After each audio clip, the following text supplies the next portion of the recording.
really been kind of apparatus. I know there's always somebody trying to get in toward the end. Like Donnie's always Okay. kind of like trying to piggyback in, but I'm not sure what their selection process is or Hunter qualification. Lombardo's not in it. I thought he'd be in it for Yeah. sure. I know he is in it. He is in it. He got Sorry. an invite. I was going to say he definitely got an invite. Yeah, there's 5 US players in it. Yeah. Seems like there's got to be more than that, isn't there? Oh, it's only a 64-person field, so yeah. I mean, I guess that sounds. I mean, you're going to have what? Shane, Tyler, Hunter, Sky, and who else would be the fifth? Jeremy Billy? Sosi. Oh, Jeremy Sosi. I guess that's the benefit of playing in a bunch of BCA ranked events that mean absolutely nothing. You get to play the World 10 ball. There's only one ranking that matters now. Yeah, well, I guess that's we'll have a good long discussion on that today, on whether or not any of this matters going forward, huh? For sure. I don't know. Ray, how's your life going? It's been a couple weeks since you've been on. Very good. I've been really busy. Had a busy February, but like a very awesome February. Excited about a lot of good things, play and work as well. So I've been doing well. Just kind of finally past the crux of it, but I guess we're at the end of February, so jam-packed month. Yeah. But what do we got? 2 more days, leap year? That's right. And you got to come and hang out with us in Wisconsin. How much fun was that? Very good. Ice plunge was nice. I was prepared for it. I have a cold plunge tank here at home that every morning. It's kind of how I start my day, and it definitely got me prepared for Wisconsin. I wish I could have stayed in a little bit longer, but it was kind of a charity event and there's lots of people, so all good. Sure. Well, we turned up the heater for you because we heard you were coming. We know how those Florida people like the cold, so yeah, we turned up the heater for you. So I heard it's nice called and welcome. Full Spring or something like that. Because it had like a little bit of a warm uptick when I was there, but. Well, that little warm ice or uptick was like mid 40s, and today it is 71 degrees in Wisconsin in February. I brought the heat. You might have. Chris, how's your life? You weren't on last week. Was I not? Yeah, I was. Was I not? No, you said you couldn't be there last week. Maybe no, I was on for a little bit and then I left. Oh yeah, you were on for 18 seconds, and then he just Then he just ghosted us and just left because your Uber driver was here or something like that. No, I just ditched out. Yeah, you apparently like your Uber driver more than us. I thought maybe you tried to move the cue ball and some ref came and tackled you or something. But you know what? I don't know. I think Ray's probably the same as me. I'm really not sure how I'd react if that had happened. I'd get fired up pretty quickly. See, this is the problem. This is the problem with me. I'm naturally kind of a troll, especially when I think that like if things are stupid for the sake of being stupid, I like to troll things. I like to, for lack of a better term, I like to fuck with whoever has the superiority complex to enforce something like that. I'll push the buttons. And I get that that's your job. I understand, but I don't care because I'm an asshole like that. So it's I'm not the ref's fault, though, right? It's not the ref's fault. It's the rules. I don't care. You're representing it at that point. I got to be entitled to it. I think this stuff, right? I think discretion speaks to like the quality of a referee. You would never have seen anything like the Robbie Capito situation happen under a Michaela or a Nigel Reese head referee. Mm-hmm. I feel like if the area referee did something that I didn't want to have happen as the head referee. Well, in case nobody saw it, describe what you're talking about. Okay, so the situation was Robbie and I think was he playing Kachi? I think it was Kachi, right? Sounds right. I think so. I'm not sure. He asked to use the toilet, and Kachi says go ahead, and the referee says go ahead, and he goes to the toilet. I think it's Hill in the first set in the race to 4. Is. Yep. Yeah, and he comes back, and the head referee disqualifies him for the set. And said, that was against Kachi. Yep. Yeah, so to me, it's not acting in good faith. If I don't agree with what my area referee says, then that's a conversation for me to have with the area referee, and he could have very simply allowed Robbie to finish that set with Kachi, and then after the set, after that next game, been like, hey, make sure to limit your break time till after the first set, or in between sets if you want to be stickler about it. And that's it. And everybody just kind of goes about their way. There's none of this because now you make yourself a present and visible thing that honestly, that's not a referee's job. The referee is supposed to be invisible. A good referee is invisible, and they pop up when they need to enforce a rule. But their job is to ensure a standard of play is maintained and that the match is moving at an appropriate pace. That's the end of it. You know what I mean? Anything outside of that is kind of self-aggrandizement and a little bit. Well, you're making the show about you, and nobody's showing up to watch you, and nobody's there to see you. So this is why I say stuff like that would have never happened under like a Nigel Reese or a Michaela Tab. They were the best at just ensuring those little moments that people don't see, that what they wanted to be translated was translated in between a set, in between a rack. They'll just drop a note to the player and everybody continues on, and the course, the ship continues to sail, no problem. Ultimately, who's the head referee, or who's the tournament director that got called over? I'm not even sure. I don't know who it was either, but I mean, I know that oh Jesus, why am I blanking on his name? Is John out there? Yeah, John Lehman was out there because I saw him at one of the events. I don't know if he's a head ref or whether he kind of took a step back on that and just kind of was fulfilling a role with his health scare. I don't know. I don't know who the head referee. Maybe there's information on this online. It's possible that I could find that. I to be honest, I don't know. What I do know is that that to me is a referee mistake. If he comes to you and asks, can I go to the bathroom? And you give him the A-OK on that. That's you green lighting. So I mean, and to be honest, I even forgot about that. There were so many screw ups from the referees this weekend, and then so much like self-aggrandizing. I like that word that you use, Ray, from the referees that I start missing them. I mean, the worst of them was the referee. I think it was Carlo Beato breaking the balls and making the 10 ball up in the corner pocket, and then the referee just grabs the cue ball and starts cleaning it. Yeah, the cue ball is on the table. I mean, I know it's just it's absent-minded, but some of the other things where it's a boneheaded thing, but it's like when you're calling the players on this, when you are constantly calling the players for literally touching the cue ball and moving it over 1 inch because you're giving the players no room to lag, and then they do stuff like that. It's like, well, what's the repercussion for the players? Well, they automatically lose the rack. Bummer. What's the repercussion for the ref? Absolutely not a damn thing. Yeah, well, there isn't much, is there? But the worst of those two situations is the lag thing, because that's idiotic. The guy's made a mistake picking the cue ball up. It's even happened in snooker before, so things happen. But a snooker's got a 7-foot table. I mean, you got 7 feet to work with. A 9-footer, you only have 4.5 feet. You have a third less of the space, and you're putting those cue balls. Huh? 12 by 6, right? 12 by 6. So you still have another 1.5 feet. I mean, you have a 25% more space to work with, and their cue balls are so close to each other.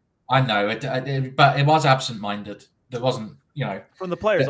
Sure. I mean, well, how many times have they done that in their entire career and never had a single problem with it, and now it's just being enforced? Yeah, but the referees, and it's the same in some other sports as well. The referees in this situation for these tournaments aren't professional. The people that are used for the matchroom events, quite a few of them are professional referees. It is their job. It's what they do. They referee on the snooker tour, and then they come over and do the pool events. It's very different asking these guys, all of these US-based guys, to take a referee's course out of their own time and then turn up to a tournament. If the refs aren't there, the tournament probably doesn't happen, or it's definitely not as prestigious if you haven't got referees and things. So the errors I feel sorry for. It's a thankless job too. So when I played the referee, when I played the Predator stuff last year, I was always mindful to thank them and just say thanks for your time and stuff, because I'm sure they get the grief all the time having a hand rack, and they're gonna just slug everybody every time. So it's I'm sure they're gonna get plenty of grief, and it's easy to kind of be disgruntled. So, but that said, there's you really shouldn't be involving yourself for these little stickler things. I made a joke about the Chang lagging thing and trying to move the cue ball over. I'm like, it's not his fault. He's got wide hips, The The guy's got to get down the leg. He's, Well, it's, yeah. it's The silly. dumbest, And the then dumbest Skyler- of them was the dumbest one was Skyler one. The fact that the Skyler hits nearly a perfect lag, and his perfect lag is taken away because somebody doesn't hit the ball in time. Why is Yeah. that Skyler's fault? But he's one being punished for it. And 'Cause I then, understand that. And I understand that it could have been a terrible lag, and he was saved from it, right? I mean, it's Yeah. possible that could have happened too. But the fact that he has to restart because somebody doesn't take their time, or they take their sweet time to hit the ball. And I'm not trying to like throw Payne under the bus because I'm sure he wasn't even thinking about this.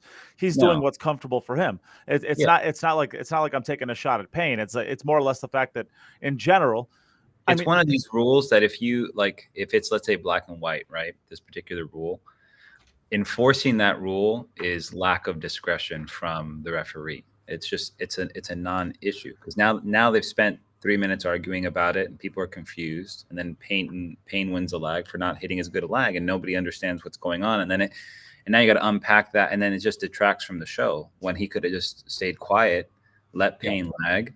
And then that's it. Because otherwise the move becomes wait until your opponent hits his lag. Yeah. Just for him to hit the lag and then never shoot your ball and you win the lag every time. It's silly. It's silly.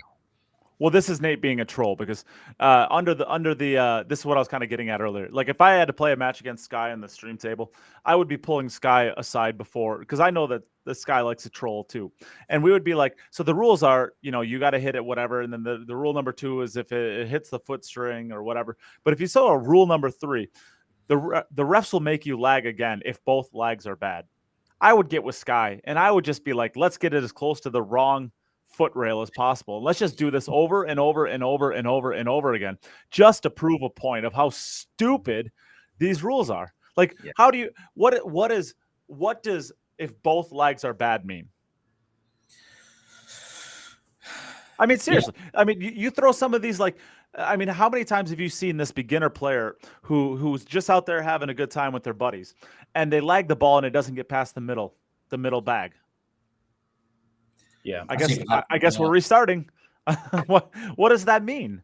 It just makes absolutely no sense to me. I would like this is it. I would just get with Sky and I'd be like, hey, let's just do this over and over and over again, just to screw with people. Right. And for me, it's like I always feel like I'm rushed when I try and lag against, like, let's say quick players who want to just get down and push the ball up. Like, sometimes you got to get down the line. You want to do a pre-shot routine and then deliver the leg. And a lot of these times, these guys are just like boom and they're gone. Yeah. So I kind of have always felt like I had to rush to keep up with them because I thought the rule would be enforced the other way. Like I'm somehow doing a negative by trying to like be deliberate about the lag. And I guess under these rules, they would be the one who'd be penalized for rushing me. I don't know. It's interesting. What are you going to do? It's absolutely pointless. Absolutely pointless. But there we go. But I still think the West one's the Chang Jun Lim one. Yeah. I still think that's the West because that fixes whoever came up with that rule has done it to fix. No problem exists where you need to make that rule. There's no problem. They've created a problem with the rule, right? Yeah, it's so silly. Who has sat down and thought? I mean, it's just dumb. There's just no other word for it. So, it can't. I still think the Sky one is way dumbest. Chang must have been so confused. Yeah, poor guy.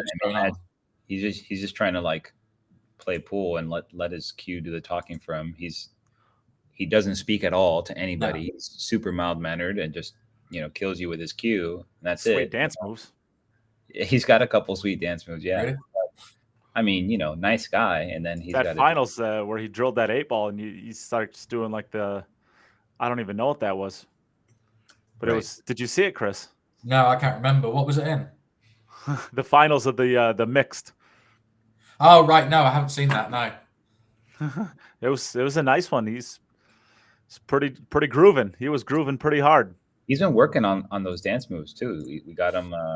Didn't we get him last year too in a big event? The World Teams, right? Wasn't the World Teams in the shootout? He was dancing semifinal, something like that. But yeah, it's just nothing for it really. It's a waste of time. But what are we gonna do? It's the accumulation of these little things I think, end up detracting from the events that Predator do. From if you're one of like the top pros and you're looking at some of the little things that happen, you'll be thinking, why do you bother? The thing that happened to Centeno as well, that was bad. You're gonna get to see their sweet dance moves. Oh, this 8-ball that he buries. Yeah, great shot. I don't even care about the shot. Whatever about the shot. Look at these dance moves. Look at that. Look at that. Let's go, baby. Quality. That was pretty nice, wasn't it, Chris? Yeah, it was pretty smooth. Right when this podcast is done, Chris is going to go straight to getting into Chang Junglin's DMs after watching that. I'm going to be practicing those moves. That's right. Yeah. It's pretty good stuff right there. Did you see the thing that happened to Centeno when she's got the 8-ball down the rail and the 10 back up the other way, and she screwed the cue ball back up the rail, and then it's taken. It hooked. Yeah, it hugged into the side and hooked her behind the point. Yeah, that's happened to everybody at one point. And then she 2-rail kicks it in. Yeah, but it was a great shot to knock it in, but it shouldn't really be happening. They always seem to struggle with those tables. No, that happens on a diamond too. It just catches the. No. That should not be happening. Sure it does. Hang on. It happens on a diamond too. Wait, that should not be happening in a world championship. It's not. It has nothing to do with the table roll. It has everything to do with catching the lip of the side pocket and riding the lip. That's not what happens. That's not what happens. You need to watch it back. It rolls in behind the knuckle. It rolls in. It takes a turn. The table's not level. Yeah. No. That happens when the side pocket comes out enough and you catch the rim of it. You're not. You need to watch it back then because it turns in. Visibly turns in. Sure, but that happens if you're riding the lip of the side pocket. Why would it turn in if the table was level? It wouldn't. Because the side pocket comes out far enough to grab the cue ball. No, that's not what's happened at all. That's definitely not what's happened. I have a 9-foot Predator table at my house, literally 20 feet away. I will go look at it. I will go look at it. Put the video up. Oh, I'm gonna have to find it.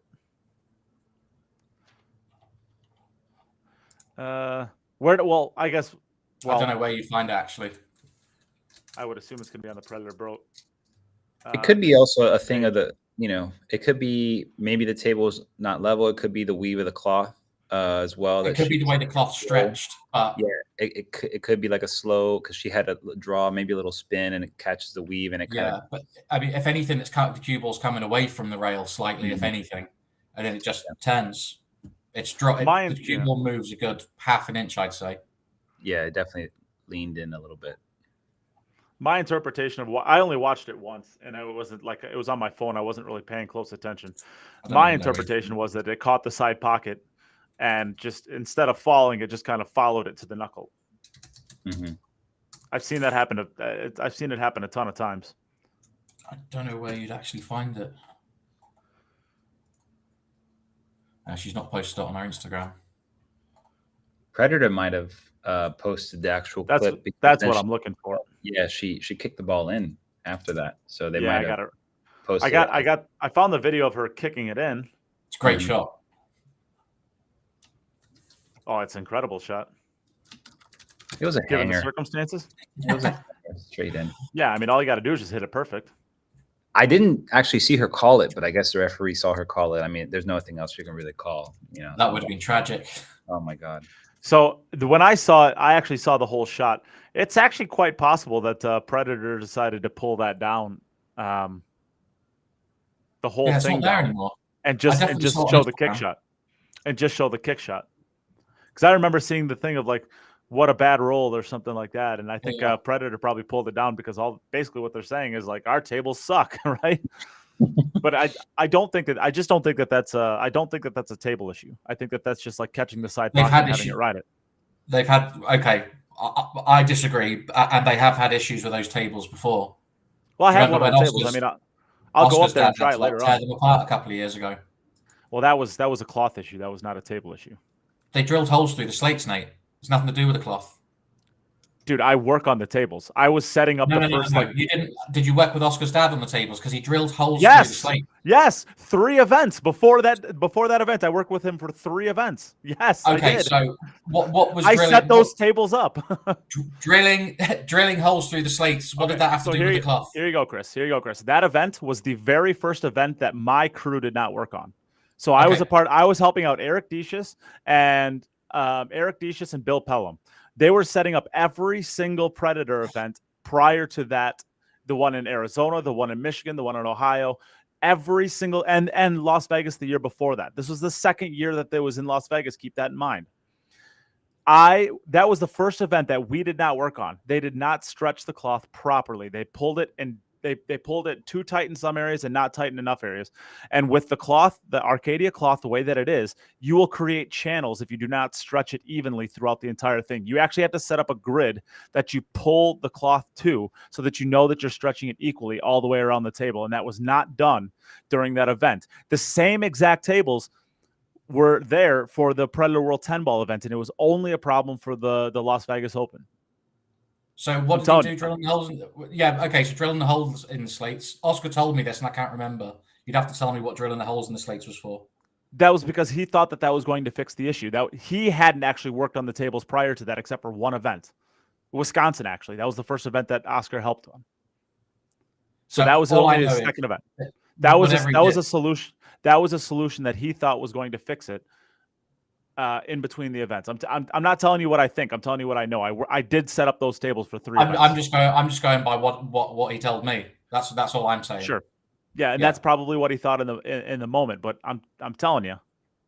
That's Chris got the video for us, sir. That's probably on Facebook then. Little Chris, always coming in clutch. Little Chris and Matt Poland are like the 2 MVPs of life. Of life? Oh. Did you find it? Yeah, she's basically frozen to the rail and the 8 ball. Yeah, so I think it probably just hugs the cushion, maybe some spin, maybe the weave of the cloth, maybe it's a little bit, It doesn't take a turn at all. Like it thinks about turning a little bit. I mean, it definitely hugs the rail a couple of times. You don't think that takes a turn? You're mental. You have lost the plot. It rolls out and then it rolls back in. You said it goes a half an inch. That's like a millimeter at most.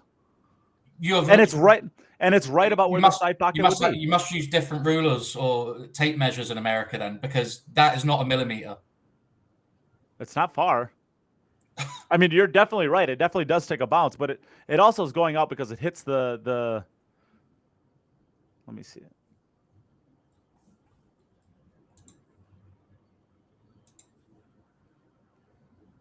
It takes a turn. Yes, it doesn't take nearly the turn that you says it. But you see it coming up. You see it's going up the rail, then it turns away from the rail, then it turns back in. You see that, right? Correct. Yeah. Okay, but I mean, I don't know how it does a horseshoe without there being a roll. Well, the only thing I would say, like I said, I only watched it once before that, but it looks like it takes a turn right about where the side pocket would be. That side pocket comes out enough that it's. It can't come out. It can't come out. That is such an incredible shot. That is such an incredible 2-rail shot. Yeah, it's a crazy really shot. She gets down and she plays it pretty quickly as well, considering like the shot clock and all of that sort of stuff. It's crazy. Take into account that she was down. She lost the first set 4-1, and if she misses that ball, she's down 2-1 in the second set. Watching, I mean, that's incredible. Wow. Sorry, yeah, she lost the first set to Yasmin 4-1. It's an unbelievable shot. Just cut it right down the rail. Just cut it right down the rail. No problem. Yeah, she catches it clean. She doesn't even go rail first. She catches it clean. And she played it no spin, so she just played the angle, which is pretty crazy. Pretty nice, yeah. Crazy. She comes with big shots. She's a great player. I think she's the first female player that I've seen that reminds me of Guy Young. Someone else said that today, yeah. In her stroke and her style, very aggressive, very attacking. And it's fun to watch. She's got a lot of heart too. She doesn't shy away from pretty much anything. So, you want to know what my favorite part about all this is? We're 25 minutes into the podcast, and we haven't talked about pool once. Basically, we're talking about all just negative things like refereeing sucks, tables sucks. Well, it's good to get those out of the way so we can talk about the positives. Let's talk about the stupid format now. Yeah, they're doubling down on the race to fours, huh? For everything, the World 10 Ball and the what else did they have? They had Okay, you two are pros. Chris, what do you think of the format for a world championship? For a world championship, no. But the 3 sets are better than 2 sets in a shootout. I'll give them that. Yeah, I like the 3rd set edition and the reserving the shootout for the hill in the final set. That feels definitely improved. That feels optimized for this particular kind of format. And I don't know. I enjoyed playing the format. Like when I played it, it wasn't. I mean, you're dealing with stuff. You're dealing with the racks. And you're dealing with some table stuff. You're dealing with all these things. There's not enough practice tables available at the venue, so you're constantly carting back and forth between griffs and there if you're trying to get practice. So different table, different cloth. Yeah, and so, but really, you're just trying to get cue and feeling and all that stuff. Yeah, just get warm. But that said, I played the alpha last year and it was great. I had a good time. I qualified for the final 64, and I think I played Cheng Jung Lin first round, and he played perfect. Like I didn't have many opportunities at all, but it wasn't like I don't know. It's one of those things where I just look at it as like a puzzle to solve. Really, it's not the format that I would choose to go out of my way to go play, right? Because you want to feel like you have more play, but it does optimize for certain things. Like every ball is like super crucial. It's you don't get that in other formats really. Do you think it increases your chance of winning, Ray, against the top guys? I don't know. I think people say that, they think that, but the top guys keep getting to the end. Really, Federer's done super well in that format multiple times. He's won a bunch of those events because his style of play is very much like execution, and he plays percentages so well. And it's like never taking shots off. Yeah, and he his mindset and his like approach kind of are well suited for that. So I feel like it's less likely you see like a big rhythm guy get up there and win one of those tournaments. Like it might be harder for somebody like Josh to win one versus a Federer type player, or like Kazakis has done well in that event. Mario He's done well. Like those guys were real. Victor won it twice in a row. He's rhythm guy, I'd say. Yeah, maybe he's different. Yeah, Michigan Open twice. Yeah. So I mean, Michigan Open, and he won the Las Vegas Open too last year. Yeah, super talented guy. You have to have the spot shot down, though. I think that's one thing where, like, I see certain guys go, and it looks like they're not settled on how they want to approach it. They're kind of like figuring it out. Those guys are just never going to win, in that spot. You got to have it kind of locked in, taking away the break really, you start thinking more, or like you have to really, because you're not going to break and run many racks, and if you do, it's kind of like you get lucky, really. So the players really aren't even trying to run racks. You can tell where they're breaking the balls. They're not even trying to break and run. Yeah, they're just trying to defend themselves, really. Yeah. They're trying to not break, try and leave the table wide open. They're trying to not get ran out on. Very, very, very, very few of them are breaking and trying to break and run. They're trying to break and not have the table ran against them. Right, exactly. And they're breaking from the side rail. You're going to get balls stack up on one side of the long rail. So it's a lot more kind of safety play and all that stuff. I wish they would template it down and maybe break from outside the box. That might just lead to more quality, I think, but they don't want to do the template because whatever reason, So, but it's just whatever. It is what it is. I try not to harp on it too much. Okay, so now let's the format. For a world championship, I really have a problem looking at you could lose. Like I thought they did a great job with the World 8 Ball, right? Wasn't that like long races? Long races. Race 8. I think it was race 8. I think. Was it? I think the finals was a longer race to 11. I think it was race to 11, yeah, but I think they raced 8 for most of the event. Oh, I don't know why not just stick to that. I feel like that's appropriate for 10 ball. Well, so I really have a problem with the idea of I could win the first set 4-0, and then Chris could win the next set 4-3, and then the third set 4-3, and I beat him in games 10-8. I won more games, but I lost a set. That's just set play, though, isn't it? Do you use sets in other sports? It is. It's just, yeah. I mean, for a world championship, though, the idea that I could win more games than you, and you're the winner, but I beat you 2 more games, to me is that's just it's set play. I mean, I get it. It's just for a world championship, it seems gimmicky. Yeah, I agree. They should be the WPA should be setting limits or standards on what the races should be. The format shouldn't be messed around with. And if they have any sort of leverage on anything ever, maybe they would be able to. But this is just exactly the same format as the tournament that's just been, right? Mm-hmm. Yeah. So how is it different, right? Yeah, it's like it doesn't make a great deal. And I guess it's all right. Really, it could be 10-7, right? Because I could beat you, or you could beat me theoretically. I could beat you 10 games, and you could beat me 7 games, but you won a shootout. I don't think anybody's got a problem with set play as a premise. It's just for a world championship, it shouldn't. Yeah, be. yeah. So, I mean, for the Las Vegas Open, the Wisconsin Open, Michigan Open, whatever, I have no problem with that. The set play. I just think for a world championship, though, would it happen? Maybe. I mean, it's definitely possible that it could happen where you and I play a set for the finals, and I won 10 games and you won 7 games in a shootout, and that's the difference between me winning and you winning. If they want to do set play for the worlds, then you got to do longer races, like do races, sure. Sets to 5 or something. Races to 7, or 6 or something, and then do 5 sets. Like that makes more sense. With a reduced field, you should be extending the races. There's plenty of time.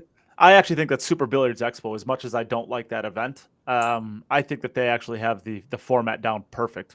If you're going to play set play, make them sets to 7, 2 out of 3. Yeah. So it actually takes work to win a set. Yeah. Completely with you. And is the semis and the final of this going to be exactly the same? Best 2 out of 3 sets, races to 4. Should be. Yeah. It's just it doesn't scale up or ramp up appropriately. If that's the case, I wouldn't say. Yep. But I don't think that you'd have any player vote for this format if you asked them, and I guess that's probably maybe an indicator there that they haven't asked the players. Well, I mean, the reason down on their schedule too. There's not as many events currently. There's only 4 events. Only 4 events. But they're gonna. Well, somebody said they're gonna add more. They just haven't scheduled them yet. But I don't know whether that's. So I don't know that this is true. This is just what I've heard. I've heard they're waiting to find out what actually happens with the ban, if they're going to add more events to the schedule. Now, that is just hearsay. That's not from a source that I think is reliable enough that I would put it as gospel, but I heard that they're waiting on the ban to find out, because there's no reason to, let's say the World Team Championships that they ran last year alongside Austria. There's no reason to run that if you're going to be pulling, sorry guys, but like Chris and Raymond and Nate as a team, right? I mean, there's no star power. There's no star power, right? You're not going to have these top players playing in the World Team Championships. What the hell's the point of having a World Team Championship? But I guess the flip side of that, if you look at the commercial angle, they're not selling the production to anybody. There's no revenue generated through the stream or anything as such. So what's the difference? There is. They're monetizing it. I mean, they're putting it on YouTube. They're putting it on Facebook. They're monetizing those different platforms. The thing is like, are you going to make an appointment viewing to watch Shane Van Boening, Allison Fisher, and Sky Woodward versus Jason Shaw, Kelly Fisher, and Chris Melling? And when you say monetize, a million views get you like $100 or something these days. So what's I just don't see how. Well, I don't know how I can link the two things together. Really, I don't. Well, I'm not privy to their business model. What I know is that if they weren't making money on it, they'd have stopped it a long time ago. I just wonder how much of it's dependent on the players that they're going to have playing. I don't know.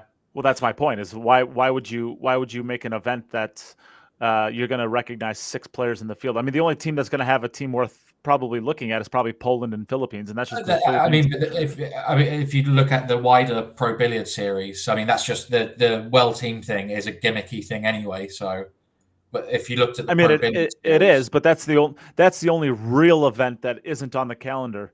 Because Okay. I heard the Wisconsin Open is done, the Michigan Open, the Ohio Open, the Arizona Open, those are all done. That's what I've heard. done as Done, in done. finished. Done. Oh, Like not so that's what I've heard. The events that I heard that might not be done are the Austrian Open, because that's piggybacked off with the World 10 ball, the women's World 10 ball, and the World Team Championships. And from what and again, I'm going to go back to what I just said on this. This is all coming from a source that I don't feel comfortable quoting as gospel. This is just what I've heard for hearsay. They are finding out what pool of players are going to be available to them if they were to do that, because there's no reason to have a World Team Championship or an Austrian Open if Chris and Nate are the best players there. yeah. I mean, yeah. I don't. It's all predicated off of whatever band this is going to be. I kind of wonder, 3 days. You know, back when this whole kind of like before the WPA kind of matchroom strife kind of came up, I saw Predator was starting to do their events, and I was like, Predator could be, and Matchroom could have a very copacetic relationship, or they could have a very contentious relationship, and it would be like copacetic until it wasn't, And now I wonder, they've kind of sided with the WPA thing, and obviously the WPA has really taken a lot of pain from, their stance so far, and I think they're going to continue to just diminish into obscurity if they try and hold pat. And Matchroom hasn't really had to do very much. They just continue on their way. So I wonder if Predator will kind of rescind and try and make good on a relationship with Matchroom, because I feel like it could help. But at this point, I don't really think Matchroom needs help from anybody. No, really, and also with Predator axing some of the pros. Yeah, so, a good portion of the pros, whether the timing was coincidental or not, of people signing or about to sign and then them being axed or moved on. Sure. It's just and I don't know. The WPA don't lose everything, right? If they go ahead with their ban, they're just losing like 130 or something, 130 players, and then anybody that plays in what they're losing complete credibility of their entire infrastructure. To who though? I mean, it's to the outside world. The WPA don't exist anyway. So to the pool world, it does. Yeah, sure, and it'll continue to exist. Yeah, I don't know that that's right. I don't know if that's true. The Euro Tour is still filling up without all those players going. So this is like the whole the debate of what kind of power does the U.S. Supreme Court actually have? Well, it has the exact power that we give it in a generic kind of, well, this should be their power, so they have it kind of power, right? So the Supreme Court in the U.S. has absolutely zero enforcement mechanisms for any of the decisions that they make. Therefore, they are only credible if we give them the credence that their decisions actually mean something important.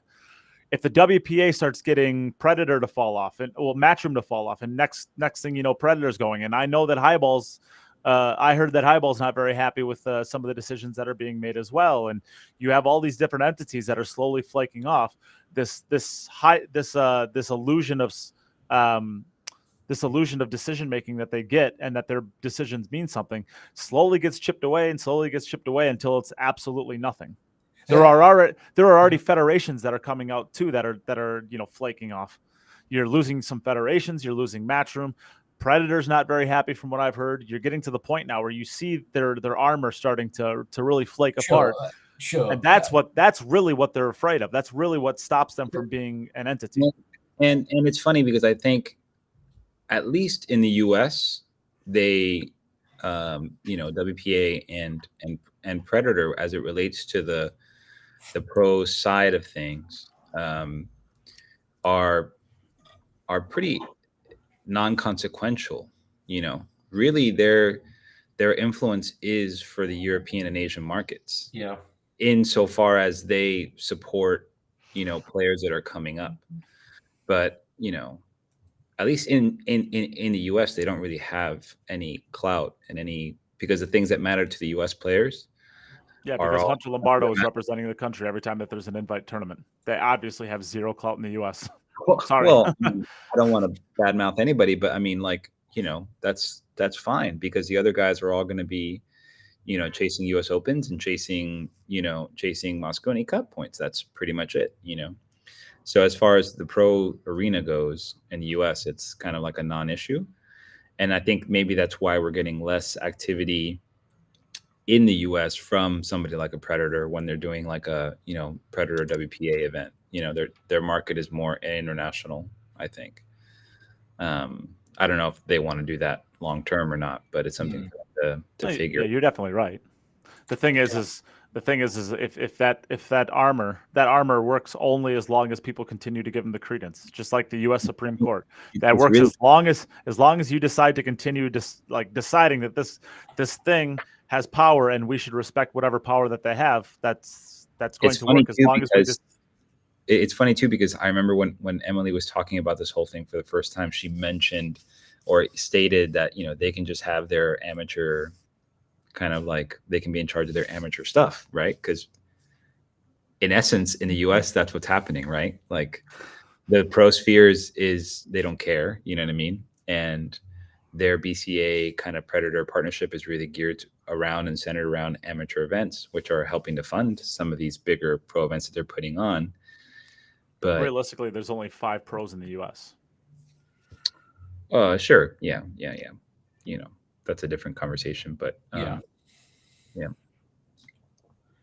It's just funny how that all kind of, I don't know.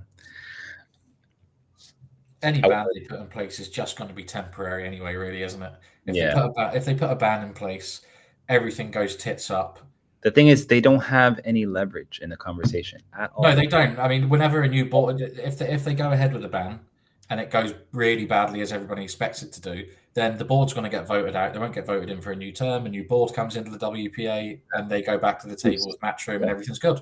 Right. It's only temporary. Well, that's only true if the federations continue to stick with the WPA.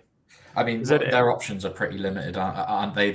So much of it's tied into government funding and things. It's not an overnight thing just to walk away from something like that. Well, and somebody reached out to me after the podcast that is very, very influential in the European federations and said, "You'll be surprised how much support the federations actually give to the WPA."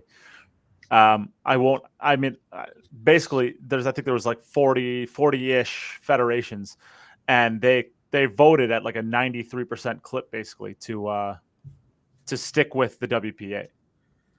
So it's actually kind of surprising how much support the WPA still has with the federations. I don't know. Here's the thing too, I think, like the WPA had an opportunity at a small window of time for them to wrestle back some leverage.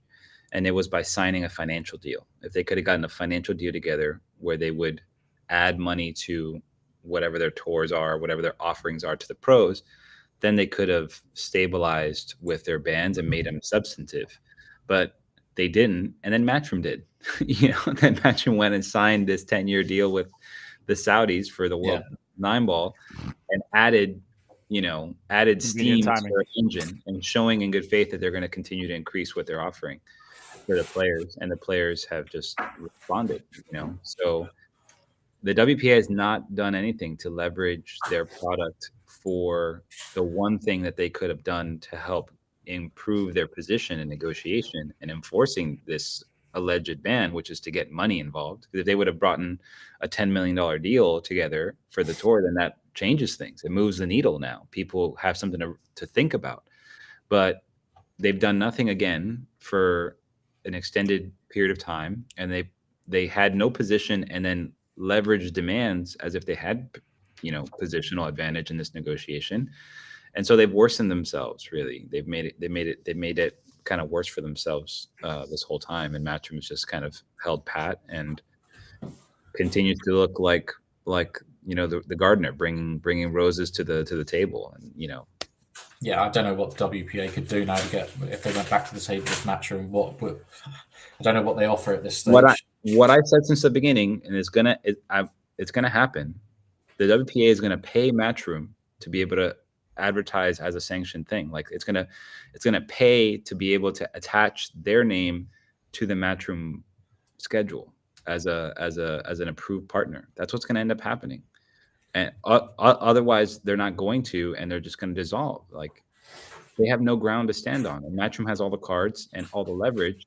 Eventually, WPA is going to have to pay for them to include their logo on their stuff. And But as Nate said, over 90% of the federations have voted in favor of what the WPA's proposals are. Obviously, those minds might change as time goes on, but if they're looking after the grassroots of the game or supposedly looking after the grassroots of the game, the federations are really, what I don't know what they feel like they're losing. Really, they're losing the best players, obviously, but they're losing face. They look a bit stupid. Some bad decision making. Some bad posts on social media after a few glasses of wine, I'd assume. It doesn't. What their decisions honestly weren't even the most egregious part of it. Their most egregious part of it was going on a podcast thinking that you're going to have a sympathetic audience, and then having everybody just roast you over and over and over again, and you get all like butthurt about it and decide to say shit that you shouldn't say. Yeah, that's the most egregious part about it, right? Yeah. For a global organization, supposedly that didn't come off very well. Sure. And that is above the fray, right? Yeah. I don't know. It just is what it is, right? It's okay to have your idea and want to kind of like impose your vision, but you can't be like tone deaf to what other people see and value, right? Otherwise you're just talking to the wall. So they kind of, I think, what they thought their leverage was with the pro audience, right? Really is, who we're talking about. And that's offering something for the pros that's different, and at this point, anything is different is probably better for them. And the amateurs now as well, right? So I think we all know that the plan is going to be to hold big amateur events running concurrent to the big professional open events. Mm-hmm. So I don't know what that looks like. I don't even want to strides there. Yeah, I don't want to get into the conversation because I know there's a US amateur tournament already, but there'll be a Asian Open or Vietnam Open amateur, and there'll be one running concurrently with every major Open, which is brilliant for amateur players. That's just amazing. They'll be the five biggest non-professional events in the world immediately, won't they? I think too. I mean, it depends what you consider an amateur event. If you go to like the APA Vegas, I mean, you're talking about top amateurs. I'm talking about, not hackers. Top amateurs, real good amateurs. Well, there's some pretty good league systems in the U.S. that their masters divisions are pretty tough. I mean, okay. My main like transitioning to this whole kind of conversation for the future. I think Matchroom's doing a great job as far as like, okay, we're gonna create a structure, right? They have a kind of an idea. Until that structure gets up to date, it's kind of still like there's pain points, right? Because now the UK Open was just announced, right? Now, let's say me as a player I have an interest this year. Part of what I would like to do based on what was happening last year is to play one major tournament in Europe as kind of like the next level of progression for myself, to get out of my comfort zone, to do something I haven't done before, travel to another continent, play in a pro event. Last year I could have just paid my entry fee, gone and gotten that experience, right? This year now there's going to be qualifiers in place to kind of filter in, and I'm okay with that, right? But now, speaking of which, Onboard is running one. The audience, one of our sponsors. Go ahead. The audience for people who would want to do that, to play for a qualifier spot in Europe, in the US, is maybe 5 people. You know what I mean? It's very small. So now it's kind of like unfeasible under the way that it is as somebody outside of the top 128 to get a spot, because now I'd have to travel to Europe to go play a qualifier, to then come back and then go again to go play the actual Open. It's not really feasible. But if you do it beforehand, if you don't finish high enough to get a spot, then you just traveled all the way over there basically to sit on your thumb for the next. For nothing. No, you're playing the amateur event. You're playing the big Open amateur event that they're putting on. I have no idea. Probably not. Those are qualifiers. No. They're running big Open amateur events, right, next to the big Opens. Did everyone know that? Yeah. Well, if those Okay, so I have no idea that that's a thing. I heard that they're running big amateur events as qualifiers to get some of those 128 spots that are available. There's going to be qualifiers, and then there's going to be a big amateur open event accompanying each one, apparently. If those open events were to add to my ranking points towards the World 9-Ball Tour, because I have ranking points based on just how I've then I would consider it. But if not, if there's just strictly open events, then there's no point for me to travel there. Yes, the ranking points don't get picked up by anybody outside of the 128 anymore. They don't count towards anything. Well, there's regional ranking events that we can play, right? Like here in the US, if I earn money, from my understanding, if I go to like these World 9-Ball Tour ranking events that are outside of the majors, money that I win there, like at Derby, I won 1,400, right? For the tournament at Derby. That money after the end of this year would go to the reshuffling of whatever the 128 is. No, so Emily just clarified that in a video she did with Carl over the weekend about how it was going to work. So just say, Ray, so say you won 5 of the tournaments in America, and you'd accumulated enough ranking points to make you the 3rd highest ranked American. You wouldn't be able to play on Moscone because your points don't count, right? I totally understand that part. Yeah. So let's say this calendar year, they're only going to invite whoever's in the World 9-Ball Tour. So I think there's 18 Americans who are in the top 128. Of those 18, they're the ones who are fighting for points for the invitational events. What I'm trying to clarify, which wasn't really expressly discussed by Emily on that video, was at the end of the year, let's say I've gone to all the ranking events that I can, and I've accumulated, let's say $20,000, and number 128 is at $10,000, right? Then I have more ranking points than he does based on my money earned on the World 9-Ball Tour. Does that put me now in the spot to be able to fill in for the next season's top 128? Is what I'm assuming is going to happen. I don't think so. I think it is Q School. So that's based off, which doesn't exist right now. So sorry, it's not existent right now. It's non-existent right now, and it's still not clear whether we are at the start of a 2-year ranking list or are we halfway through. Right. So these are the questions that I had that I wish Carl would have ironed down. And I think he did try to ask. Yeah.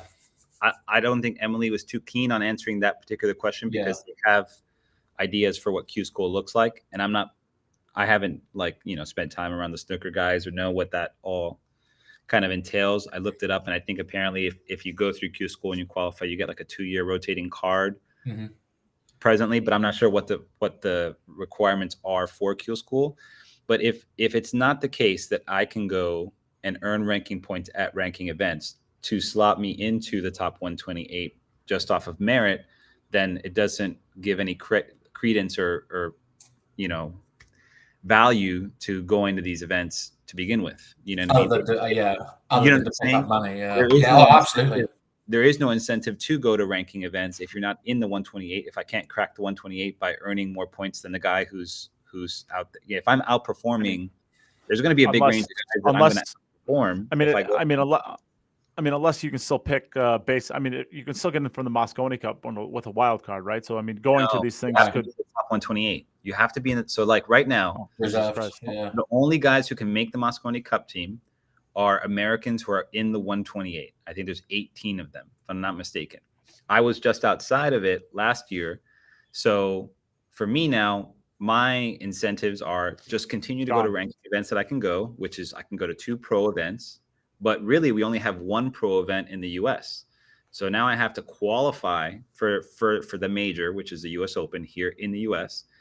And I would need to qualify for a major in Europe, but there would have to be a qualifier here in the US, which there isn't any currently. Like I'd love to go play the European Open, for instance, right? I'd love to go to the European Open. I'd love to go to the US Open. That would be the 2 that I'd be able to play as somebody who's outside of the top 128. And the rest would just be regional ranking events. So now if I'm spending money and time to go to the regional ranking events and continue to do well and cash and do all this other stuff, earning ranking points, I should be slotted into the top 128 at the end of the season, assuming I have more ranking points than somebody who's in the top 128. I haven't read the contract, but I'm assuming that the invitation to join the World 9-Ball Tour until Q School is up to date would give credence to that process. Otherwise, the non-major ranking events that people are holding don't have any value. And I don't think they would shoot themselves in the foot, because that doesn't make sense to me. They hold less value to they'd hold less value to somebody like you who has aspirations of doing something different. But for the general guys that are going to non-majors, for sure, who, like the Boston event next month is stacked. All those guys are going, and there's going to be a ton of guys there, that are in the top 128. Yeah. So they obviously feel like there's an incentive for them to hold on to those points, which means, they're valuable. So to me, it makes sense that I haven't read the contract personally, but I'm assuming that there's a clause there that if somebody earns ranking points outside the top 128 and passes somebody who's in the 128, they would get cycled out. But my understanding is the opposite of that. But I absolutely get your point of view on it, 100%. Absolutely. But that's the question that I wanted Carl to ask of Emily, and for Emily to ask to answer explicitly, because we want to make sure that the structure of the tours, is valuable for everybody, right? It incentivizes the guys in the 128 to go to every major, because that's where they get the leg up on the guys outside, right? Because they can defend their position at extra big events, where there's extra added money. And, let's say guys outside the top 128 can only play 2 events, but those guys can play 6. There's 4 extra events there that they can use to pad their position. I'm just not sure it's at that level of maturity yet where it could support that, because at the minute, even for, you need to make the last 16 to make anything that looks like money, even at the big ones. So in time, I think it'll come to that.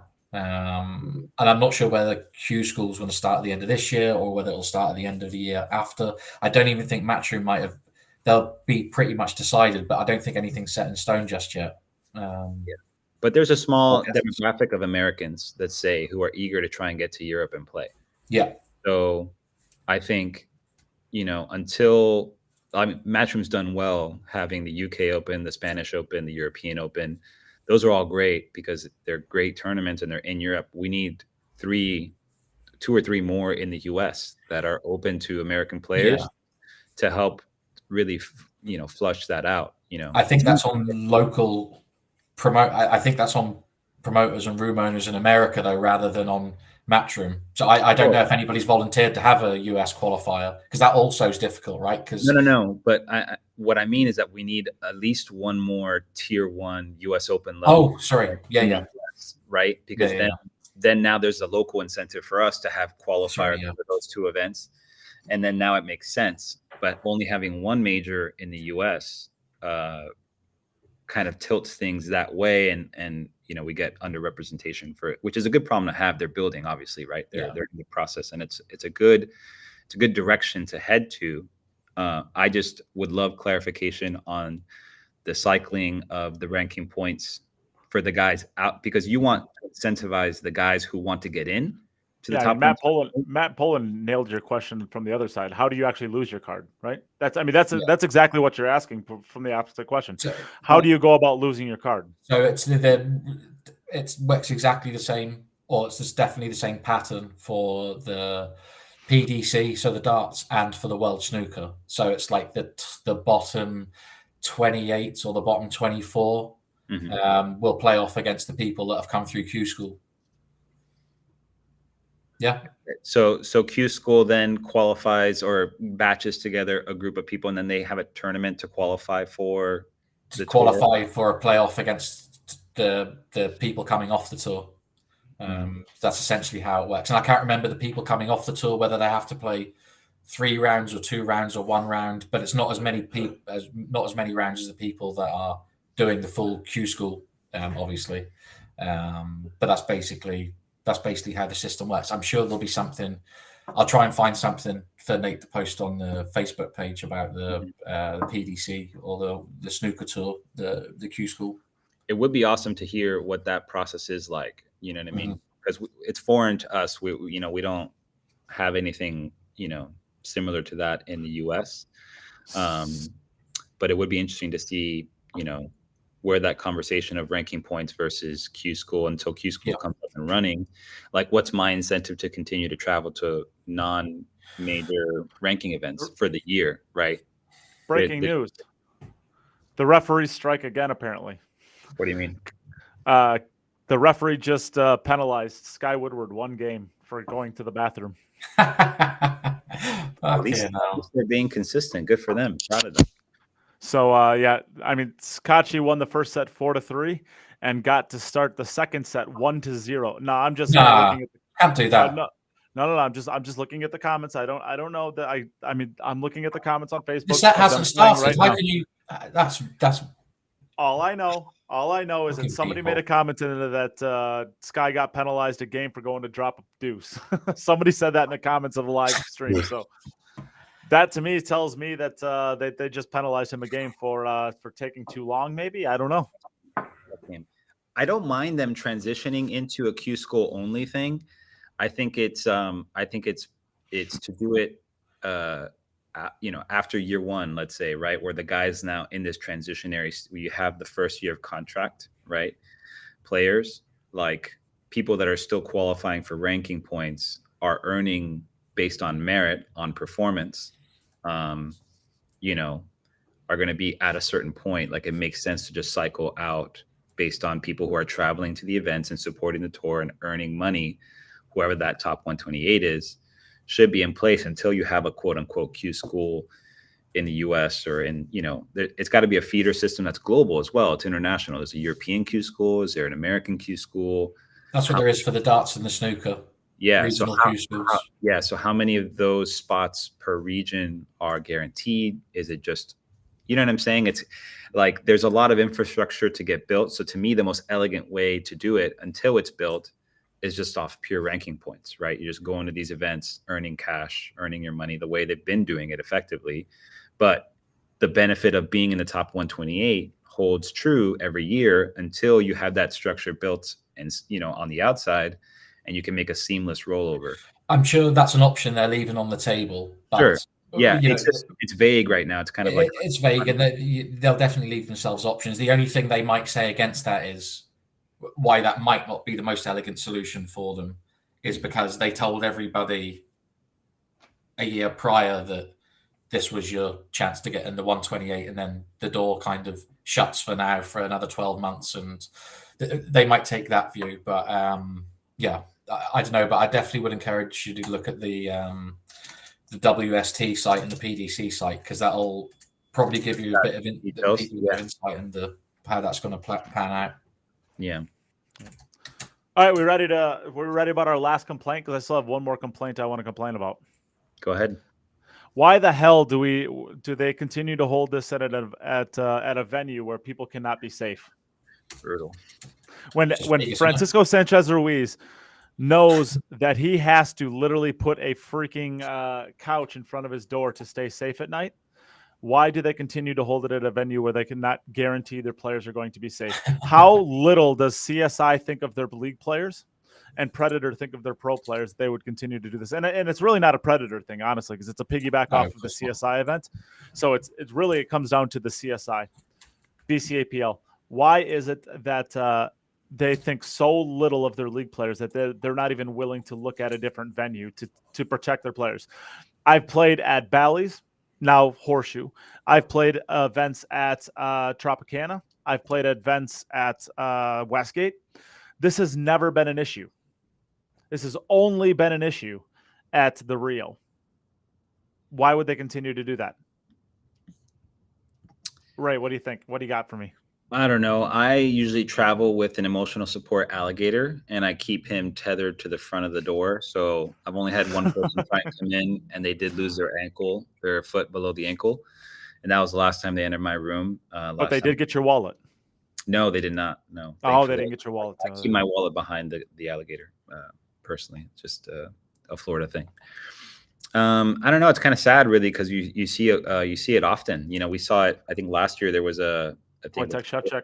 Yeah. Or no. It was Mieszko Fortunski, Konrad Juszczyszyn, Daniel Maciol, and Victor Zielinski Victor. had their room. Yeah. Yep. Because it was the Yeah. night before Victor won it. Right. They had a couple thousand stolen from the room.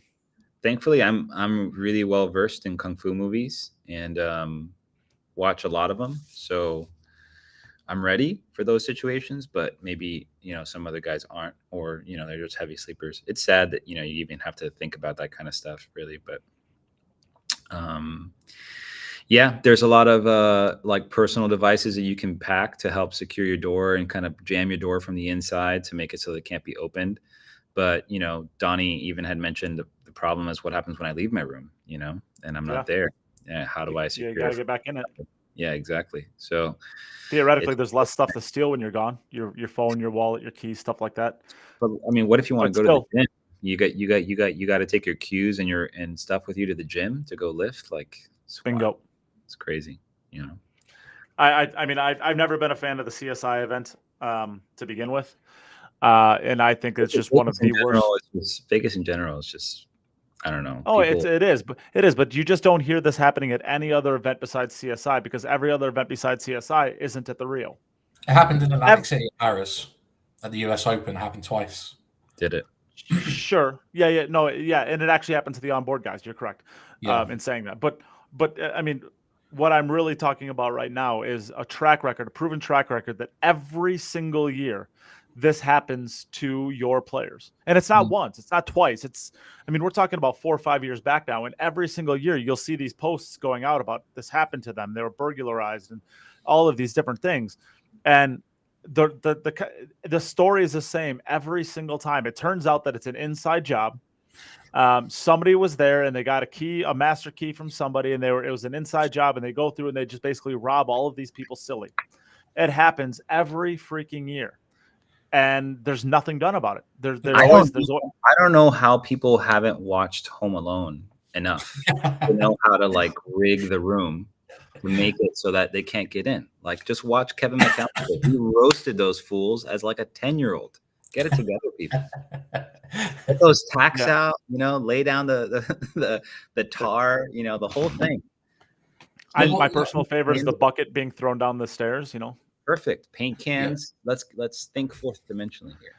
I just think that it's, I'm not a fan of the CSI event. I never have been. I just think that you clearly don't give a shit about your players year after year after year. It's not a tough decision, right? All you have to do is just go to the Rio and say, hey, this is happening to our players. We don't feel safe if they're not safe. What can you do to prevent this from happening going forward? And it happens every single year. A proper investigation hasn't been held. That tells me that, maybe it is an inside job. It'll be happening every single day there to just normal punters, not just the pool guys, obviously. It's just a shit situation. You definitely wouldn't feel safe there, especially if you traveled with your wife or something. You'd just be, or your kids even. Sure. I think, did Oscar go with his kids? I'd stay at an Airbnb personally. That's just me. That's usually what we do. Oh, you don't have to stay. You don't have to stay at the Rio? Oh, okay. No, I've never stayed. Whenever I played those events, I always stayed. I actually always walk back and forth. Oh, well, it's kind of on everybody. Well, you just don't stay there then.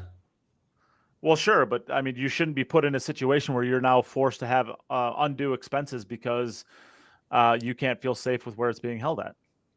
Yeah, I just stayed at Airbnb at Derby City as well. We just 10 minutes up the road. Like me, Nayuki, Demetrius was there. A couple people just split a nice big loft and have a kitchen, and none of the issues really. Where was that? In Albany? You stayed in Albany? New Albany, yeah. 10 minutes up the road. Yeah, I just wish it wasn't a situation like that where you had to do that just to feel safe at an event that's you're there to support, right? Yeah, that's you don't have to go to those events, and I guess ultimately, if people continue to do these things and it's not addressed and it's not adhered to or cared about, then I guess the players ultimately have the decision to either not go to the event or support a different league system. Well, what about the results from some of these tournaments, right? Yeah, good idea. Who do we have? We can go on 3 hours into the podcast. All right. Let's look at it. So congratulations to Levan Corteza. That was an all Filipino final. You had Carlo Beato Livan Corteza winning 2-0 over Carlo Beato. You had FSR and Koping Chung getting into the semifinals. And then the quarterfinals consisted of Alex Kazakis, Albin Ocean, Tyler Steyer, and Fedor Gorst. So it's good to see an American in there. As obviously this is an American podcast. The last 16 had Sky Woodward in it, but the final 8 had Tyler in it. And to be honest, probably should have won that match. I don't think you're going to find anybody who would argue with that. Who did he lose to against Beato? Was it Beato? Beato, yeah. Yeah. Missed a couple 7 balls. 7 balls, yeah. Well, he's been practicing quite, real hard. So it's, it's good to see him kind of like perform well. And I think they had mentioned something about they have a digital monitor display for like the adverts that are on in the arena. And apparently they were switching while he was down on a key ball or something like that. And it got him. I remember it happened to Mika, like a video flashed on in like a really kind of like fast paced edit video last year while he was down on a shootout ball. Yeah. Technical crew gotta come on, just do a little better. Obviously it's up to the player to not get sharked and to get up and reset and all that, but timeouts allowed for 7 minutes and he took 9 minutes and 53 seconds. I mean, that's why Sky got penalized 1 game, because he took 9 minutes and 53 seconds on a timeout instead of 7 minutes. So I'm trying to think of where the restrooms are. The restrooms are they're going to be close. I mean, if you have to take a tinkle, you're going to be able to get there and you're going to be able to get back. You don't have enough data to say that he was just taking a tinkle. That's exactly it, right? So you're basically limiting your players to only being able to take a pee. Yeah, it's going to be pretty hard to walk to a bathroom, get a deuce out, and get back in 9 minutes or 7 minutes. Sorry, 7 minutes. We just get player chairs with bidets in them. That's not a bad idea, Just get them. I think you might be onto something there. I'm actually, as much as I'm sad that Sky is about to lose this set 4-0, I am interested to see what his post is going to be out in about 15 Is this the second set? Is this second set? Yes, he lost the first set hill, and then he went to the restroom in between the first and second set. Took 2 minutes and 53 seconds too long, apparently, according to Matt Poland, who is our research extraordinaire, our field expert, Matt Poland. Yeah. So, that's for an event that's had as many referee calls as it's had. It's just one more situation where the refs are just overreaching every step that they possibly can. Right. Very good. As long as they're being consistent. It's very good. I guess on the women's side of things, let's look at the women's side of things. Women's side of things, you had Chezka winning over Simeng Chen. Siasawa gets, and oh God, why is it that every single, Chihiro Kawahara. Nice. Did I do it? Chezka looks awesome. Yeah, she's always. Oh my God, she's playing so good. Big power game. Yasmin Ocean, Chao, Wang Ling Wang, and then Yuki Hiraguchi are your quarterfinalists. And I'll tell you what, this is how competitive the girls' stuff is really becoming tough for the ladies. Like that field, I think who was it? Margaret and Christina, who I think are both playing great pool right now. Are they're in that range where they're like 7th, 8th, 9th through 12th. They're in that range, and it's hard to crack into the top 5, top 4 of an event. It's so stacked, and those girls are tough players. We did always say though, as soon as the Asian girls came back, it was going to change things. Yeah, tough. It's just proven to be the case. Yeah, for sure. It's even tough now for Kelly, especially. Kelly was just running over these events. And even Allie, is still running super deep. Now Allie's really got to play super well, I think, for her to be in the Final Four mix each time. But the match is over. Kachi wins, and Sky is giving the referee an earful. Should give him a surge shaft. I don't know what is being said, but I wish I was a fly on that wall right now. I try never to get into it when I'm hot because nothing productive comes from there. Give me another yellow card, ref. Whatever the yellow card. Is there a yellow card thing now? Did they say they're going to do yellow cards? Did they? Are you joking? I saw a meme or something. Somebody posted about something with the ref threatening a yellow card. I don't know if that's like an actual thing or not. I don't know. It sounds like it could be feasible from what I've heard, but it seems wild to me. Yeah, it seems really wild to me. Sky's got to come to this and be able to handle himself a little bit better mentally. But it's pretty brutal to have to come out and fade a 1-game spot and losing your break, because it was supposed to be his break too. Yeah, it's no good. I mean, okay, just let the guys play. Guys, shut up. What do I know? What do I know? Well, I don't know. I mean, the World 10 Ball is going on right now. Today's the first day. It's getting underway. I don't think that I mean, I have nothing to say about it. Do you guys have anything to say about it? You want to pick a winner? The Rio, I guess, is winning. Between having so many people there and all the stuff they're stealing from the rooms. I mean, they got to be making out like bandits. It's hard to argue with that, isn't it, Chris? Yeah, catchy or ghost. I think catchy or ghost. Although Albin's not won this one before, has he? No. I don't think won the so. World 9 Ball twice. Yeah. Never won an 8 ball or a 10 ball. Yeah, I'm gonna say, yeah, catchy or ghost. That's going out on a limb, isn't it? Or Albin third. If I don't get it one of those three, then. Ray, what do you think? I have no idea.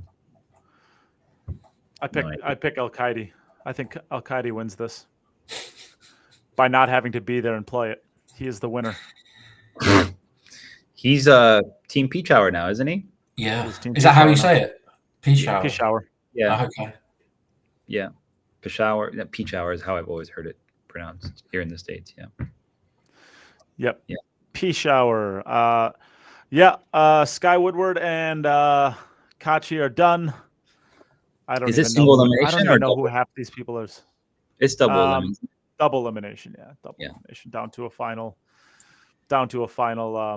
Same thing happened to Skyler in the previous Open, where he lost an early match and then had to go through on the one-loss side and qualify and make it to the end. But yeah, there are a lot of names on here that I literally have no idea who they are. Yeah, I mean, you got with the World Championship, you have to include people from around the world. You do. So I get that. There's a lot of flags on here that I don't even know what these flags are. I don't know if I agree with that, but there we go. Well, that's fine, but I think you're very much wrong on that. Well, I mean, it should just have the best players in the world. No, that's not true. I don't think that's true.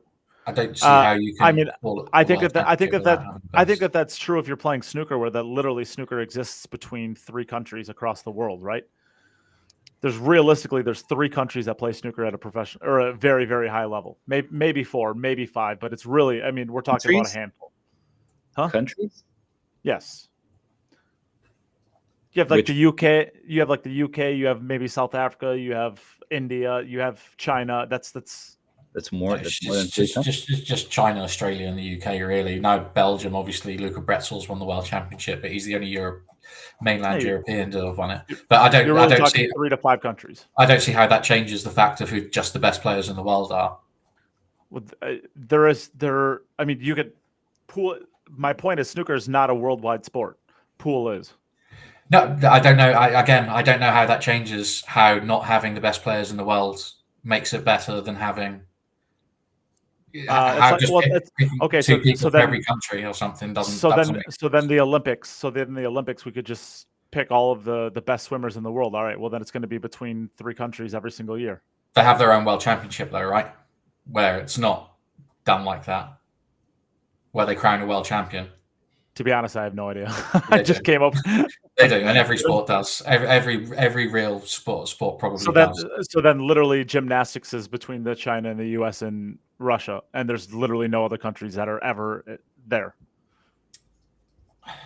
Romania are always there, I think, but I don't know what that means. I don't know what you're trying to say. I don't know how you can if you have. You have just sports that are dominated by a few countries.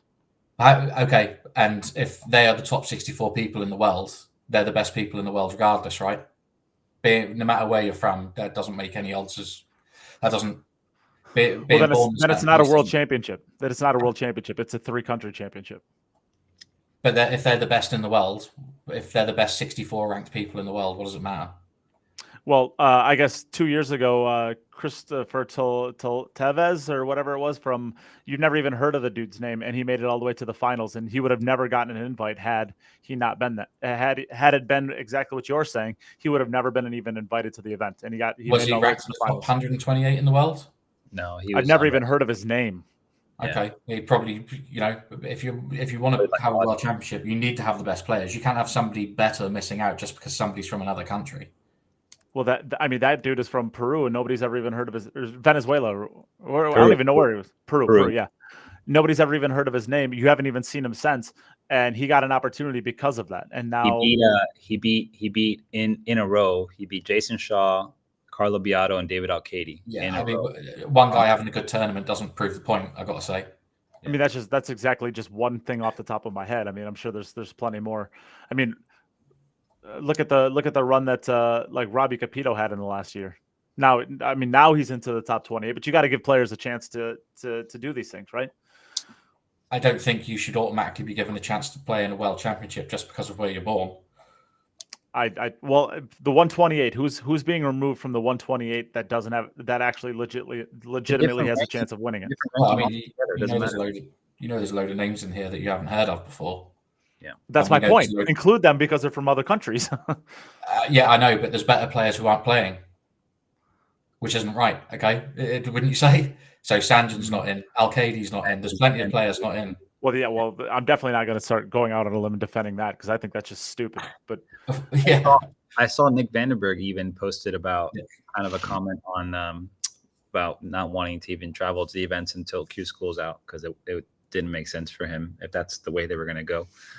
Like if the rankings don't do anything for you, kind of. But we also had this long discussion last week that it's less about it's significantly less about where you're pulling the players from and more about who's doing the picking, right? Because a lot of the players that are in there from the Europe are just basically like Euro Tour players that, whatever. I mean, if Europe picked their players better, probably Sanjan does get picked because he's from a different country and a small country, right? He should be there representing by my standard. But I mean, the EPBF picks the European players, or they're supposed to, apparently. So you're always going to have good people missing out from Europe. You're always going to have some of the world's best missing out because they can only pick, 14 people or something, however it works out for them. I think the allocations are different, aren't they? Yes, but what I'm saying is if they went off of my way of doing it, he would probably be there because every country should have at least a representative if they have a pool presence. Now, 64, I mean, the 64 is a real issue here. I mean, if it wasn't 64, that's the issue that we're talking about. If it was 128, all of these players would be in, and you'd probably, I mean, the difference between you and me is really probably 7 players that really don't have a chance of winning probably either way. Ultimately, I mean, who in a 128 field wouldn't be picked that should be picked? And then you start getting in players like maybe like a Christoph Ranches or something like that from Germany that will probably get an invite but shouldn't get an invite. But maybe you could give that to somebody from like Telvez that ended up making a finals and you'd have never heard of him if he wasn't given the opportunity. Yeah, I know. You give it to somebody who you think is in the top 64 but really isn't. Yeah, it's crazy. It's crazy that you can make a world tournament final and not get an invite to another world tournament by the same sanctioning. But it's crazy that you can win it. Look at Darren. It's crazy that you can win it and not. Are you kidding me? Eklund Kachi was the defending champion and had to get in from a wild card. Did he really? Yes, he got the second to last wild card spot. So he's won it 2 of the last 3 years. You can't then tell me that this mad selection process that they're using is better than just stupid. Picking 128 off the world ranking. Yeah, it's dumb. It's dumb. It's absolutely stupid. Yeah, it's dumb. Like last year Tevez made the final. He wasn't invited this year. 2 years ago. Sanjan makes World 8-ball final. He doesn't get an invite. Like, it's just weird. It's weird. I don't know. That's what happens when politics get involved with. Well, gentlemen, I think I'm going to bow out. Yeah, I think we're good to go too. I will give a shout out. You guys can bow out if you want. I'm just going to do some sponsors Thank you to all the sponsors that make this show happen every week. Thank you for Jacoby Custom Cues, the best cues out there on the market for custom work. We are a vendor, so if you want to get your hands on any Jacoby Custom Cues, you can always reach out to us and check out this ad from them.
You know, Chris, if you were a true friend, you'd buy me that cue so I could put it on my wall.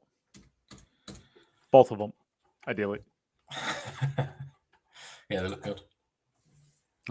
All right, and thank you to the rest of our sponsors: Littman Lights, Horo Tips, Onboard Sportswear, Digital Pool, Salado, Digital Billiards Digest, Insight Performance Coaching. And starting next week, we're going to be back in with Magic Mind, so we'll be thanking them this week as well. And then thank you to all the patrons that allow this podcast to happen: Mo Bashir, Dave Wiersma, Cody Wettig, Ed Ladawi, Matt Poland, and that's it. Thank you to everybody who's tuned in this week and participated in the chat, and we will see you next week.